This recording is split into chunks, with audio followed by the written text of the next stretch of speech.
بسم الله الرحمن الرحيم. هذه القصيدة موجهة من الشاعر بندر بن خلوفة بن علي المادوعي الشهري، ينخى فيها قبائل بن لحمر عامة وقبيلة آل البيرق خاصة،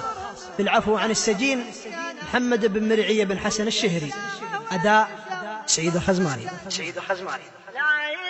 إلا أنت يا المعبود يا رب البرية، لا إله إلا أنت يا المعبود يا رب البرية، عالم ما كان الخاطر وما يلفظ لساني، اكفنا بلوى الزمان وفتنة الدنيا الدنية، يا الله إنا زابنين بك من صروف الزمان، كل يوم ثور من بركان الدنيا ناشضية، وكل ساعة والبشر من صفعة الدنيا تعاني، يا بالأحمر يا السيوف البارعات الصيرمية، يا كريمين السبال ويا عريبين المجاني، يا بالأحمر يا عدو القوم يا روس الحمية، يا للبيرق يا للطلات مروين السناني، يا للبيرق يا مقابل سطفر الأثار هيه، يا شغامي من الرجال اللي تقدر كل عاني، طالبين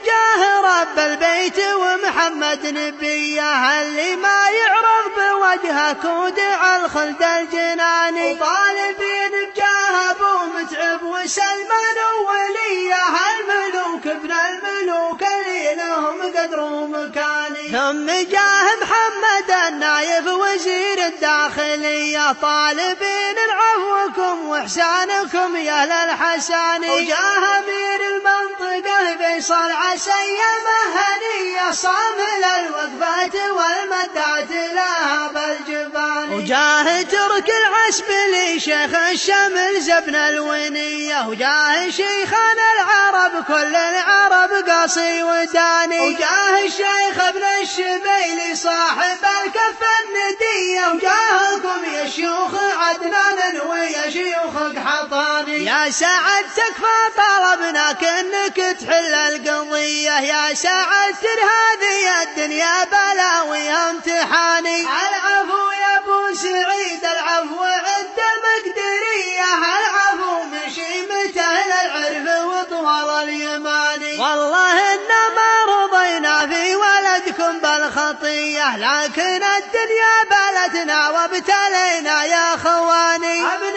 مرعي انت خي ويقول وين اهل الحمية، خرني واغواني الشيطان بافعاله وطاني، من وراء حبس السجون وكانه بنار اللظية، كل يوم يموت ثم يعيش يره المستعاني، وامه تنوح وتجر الصوت في صبح وعشية، صابها الهجوس والوسواس من هول الزمان، يا سعد تكفى وتكفى يا سعد ما هي بهية، هدم حزلات يا ابن البيرق وخلك حصاني، اعتق محمد بن سيوف بضاربها قوية، اطلقه يا ابو سعيد وفك قيده والعناني، اعتقوها الله يعتقكم من النار وصلية، اعتقوه من القصاص وقبل ما يتلى البياني، يا سعد تكفى بجارك لا توردها المنية، وانت تدري ما على امه غير احد من الخواني، والرسول اوصى بسابع جار وكد بالوصية، والكفو ما يرخص بجاره لو ان الجار جاني، لا تطيع ابليس والدنيا وفكر الجاهلية، اكسب الجنة عسى الجنة لكم دار ومكاني، اكسبوا جنات عدن من كسبها يا هنية، من عفا واصلح فأجره ضامنه ربي ضماني، يا عباد الله تكفون افزعوا وانهوا القضية، يا مشايخ يا قضاه يا دعاة الوقت حاني، يا سعد عليك وجه الله ومحمد نبيه، قدر وجه القبايل والمشايخ والعواني، يا سعد عليك وجه الله ومحمد نبيه، قدر وجه القبايل والمشايخ والعواني، قدر وجه القبايل والمشايخ والعواني.